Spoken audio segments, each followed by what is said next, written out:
Hi hello good morning every one. எல்லாருக்கும் இனிய காலை வணக்கம். எல்லாரும் எப்படி இருக்கீங்க? நல்லா இருக்கீங்களா? என்னடா மர்சிமா இன்னைக்கு வீட்டுக்குள்ளே இருந்து வீடியோ எடுக்கிறாங்கன்னு பார்க்குறீங்களா?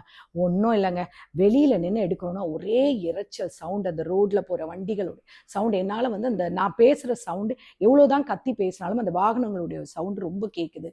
ரெண்டாவது இந்த மைக்கு அதெல்லாம் கம்மி பண்ணி காட்டுதுன்றாங்க, பட் ஒன்றும் கம்மியான மாதிரிலாம் தெரியல, அதுதான் அதிகமாக இருக்கிற மாதிரி தெரியுது. ஸோ அதனால தான் வெளியிலேருந்து போடாமல் வீட்டுக்குள்ளேருந்து போடுறேன். வெளியிலேருந்து போடும்போது நிறைய க்ரீனரிஸ் தெரியுமில்ல, ஸோ அதான் பின்னாடி ஒரு க்ரீன் ஒன்று வச்சுட்டு உங்களுக்கு இந்த வீடியோ போட்டிருக்கேன்.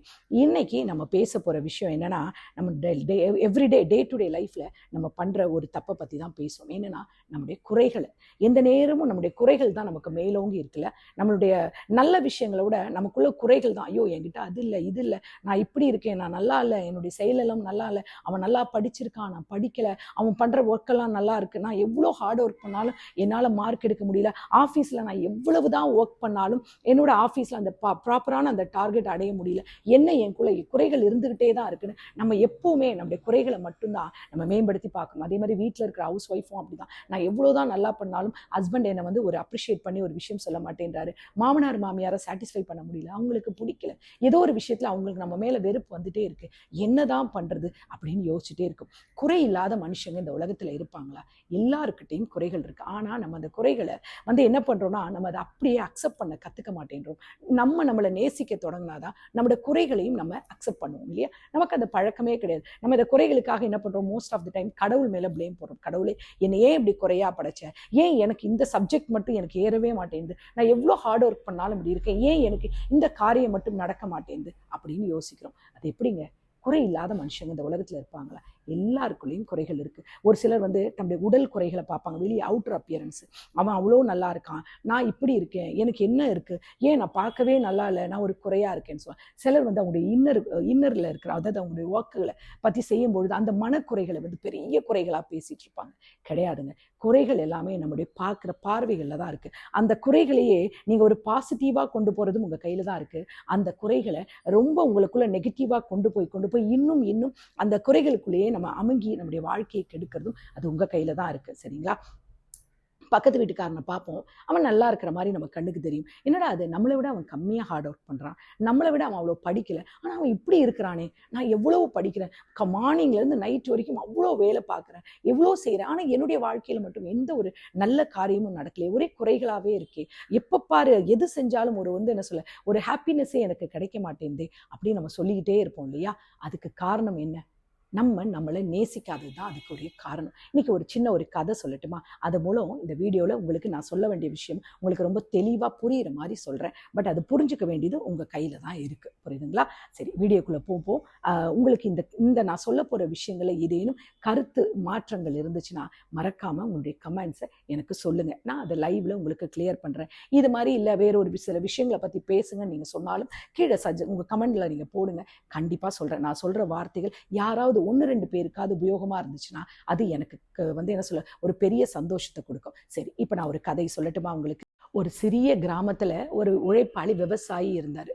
ஒவ்வொரு காலையிலையும் ரொம்ப சீக்கிரமாக எழுந்து தூரத்தில் இருக்கிற கிணத்துக்கு போயிட்டு தண்ணி எடுத்துட்டு வருவார். அவர் கையில் 2 பானைகள் இருந்துச்சு, மண் குடைகள், அதாவது தோளில் அப்படி கயிறு கட்டி போட்டிருப்பார். ஒரு குடம் முழுசாக இருக்கும், இன்னொரு குடத்துல பார்த்திங்கன்னா ஒரு சின்ன தொலை இருக்கிற குடம். அந்த தொலை காரணமாக என்ன பண்ணுன்னா, அவர் வீட்டுக்கு வரும்பொழுதே பாதி தண்ணி அந்த ஓட்டை வழியாக வெளியே கொட்டி போயிடும். ஆனால் முழுமையாக இருக்கிற குடத்துல அப்படியே தண்ணி இருக்கும். அதனால அந்த குடத்துக்கு எப்போவுமே ஒரு பெருமை இருக்கும். ஆனால் ஒவ்வொரு நாளும் அந்த துளை குடத்தை இந்த முழுசாக இருக்கிற குடம் கிண்டல் பண்ணிக்கிட்டே இருக்கும். ஒரு நாள் அந்த நிரம்ப இருக்கிற குடம் சின்ன அந்த ஓட்டை உள்ள குடத்தை பார்த்து கேட்டுச்சு, நீ பாத்தியா, நீ எதுக்குமே பயனில்லை, எப்போவுமே நீ பாதி தண்ணி தான் கொண்டுட்டு வர, உன்னை வீணா தான் இந்த விவசாயி கொண்டுட்டு வராரு, அவர் எதுக்கு தான் இப்படி பண்ணுறாரோ அப்படின்னு சொன்னோன்னே அந்த துளை குடம் என்ன பண்ணிச்சு, சத்தமே சொல்லாமல் அமைதியாக இருந்துச்சு. ஆனால் மனசுக்குள்ள ரொம்பவே வருத்தம் அதுக்கு. ஒவ்வொரு நாளும் இதே அவமானம், இதே கிண்டல், இதுதான் அதுக்கு நாள்தோறும் அதுக்கு நடந்துகிட்டே இருக்கு. ஒரு நாள் அந்த துளை குடம் என்ன பண்ணுது, தாங்க முடியாத அழ ஆரம்பிச்சிருச்சு. அப்போ அது மெதுவா என்ன பண்ணிட்டு விவசாயிட்ட கேட்டுச்சு, "ஏன்ல மன்னிச்சிடுங்க ஐயா, நான் வந்து உடைஞ்ச குடம். எனக்குள்ள வந்து துளை இருக்கு. ஆனா நான் தினமும் பாதி தண்ணி தான் உங்களுக்கு இங்க கொண்டு வந்து உங்ககிட்ட குடுக்குறேன். நீங்க எதுக்கு இவ்வளோ கஷ்டப்பட்டு என்னைய வந்து தூக்கிட்டு வரீங்க? ஏன் இந்த பாதி தண்ணி எடுத்துட்டு வரீங்க?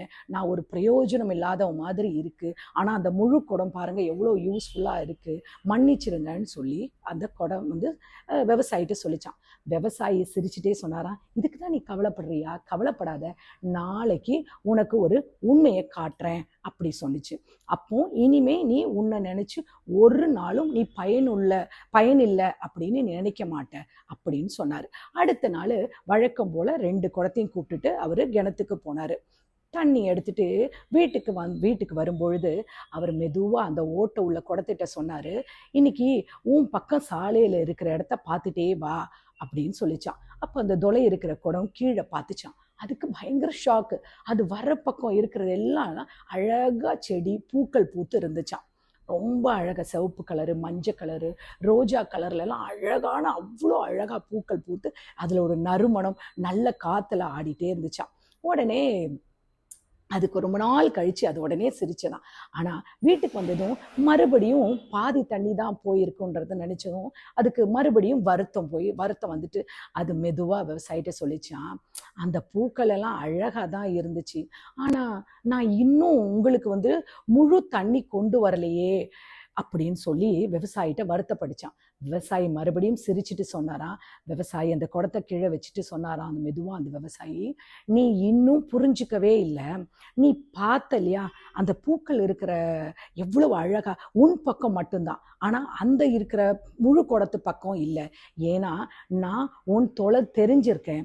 அதனாலதான் நான் பல மாதத்துக்கு முன்னாடியே அந்த நீ வர சைட்ல நான் எல்லாம் வந்து விதைகள் போட்டு பூச்செடி விதைகள் எல்லாம் போட்டிருந்தேன். அதனாலதான் நான் வீடு திரும்பும் பொழுது உன்னால அந்த விதைகளுக்கு தண்ணீர் கிடைக்குது. அதனாலதான் நான் உன்னை அந்த சைடு போட்டு அந்த துளை இருக்கிற குடமான உன்னை நான் தூக்கிட்டு வரேன். இன்னைக்கு பாரு அந்த முழு பாதையும் அழகான பூக்களால நிறைஞ்சிருக்குன்னு சொல்லிச்சான். அப்போ அந்த அந்த துளை குடத்துல இருந்து கண்ணுல இருந்து தண்ணீர் வந்துச்சான். பயங்கர சந்தோஷத்தோட, சோகத்தால இல்லை. அது இது வரைக்கும் ஒரு நாளும் உணர்ந்துராத ஒரு பெருமை அதுக்கு வந்துச்சான். விவசாயி அதை பார்த்து சொன்னாராம், "நீ நினைச்சது உன் குறை, உன்னுடைய பயன் இல்லை அப்படின்னு நீ நினைச்ச. ஆனா உன் குறைதான் இந்த உலகத்துக்கு வந்து அழக கொடுத்தது. நீ யாருன்னு குறை கிடையாது. நீ உன்னோட வழியிலே சிறப்பா தான் நீ போயிட்டு இருக்க. புரியுதா? இதுல இருந்து நான் சொல்ல வரேன்னா, இந்த உலகத்துல யாரும் பெர்ஃபெக்ட் கிடையாது. ஒவ்வொருத்தருக்கும் சில குறைகள் இருந்துட்டு தான் இருக்கு. ஆனா நாம அந்த குறைகளை எப்படி சரியான பாதையில சரியான பார்வையில பார்த்தோம்னு வச்சுக்கோங்களேன், அந்த குறைகள் தான் நமக்கு நம்முடைய வாழ்க்கைய பெஸ்டா மாற்றும். எப்படி அந்த துளைக்குடம் மாதிரி உங்களுடைய குறைகளை கூட நீங்க ஒரு நாள் ஒருத்தவங்களுக்கு அழகாகவும் ஒருத்தவங்களுக்கு அர்த்தம் கூடியதாகவும் மாறும். இந்த உலகத்துக்கு பயனுள்ளதாகவும் மாறும். ஸோ உங்க குறைகளை நீங்க எப்பவுமே ப்ளஸ்ஸா எடுத்துக்க கத்துக்கோங்க. அதை மைனஸா எடுத்துக்க கத்துக்காதீங்க. புரியுதா? இப்ப நான் சொன்னது உங்களுக்கு ரொம்ப தெளிவா புரிஞ்சிருக்கும்னு நினைக்கிறேன்.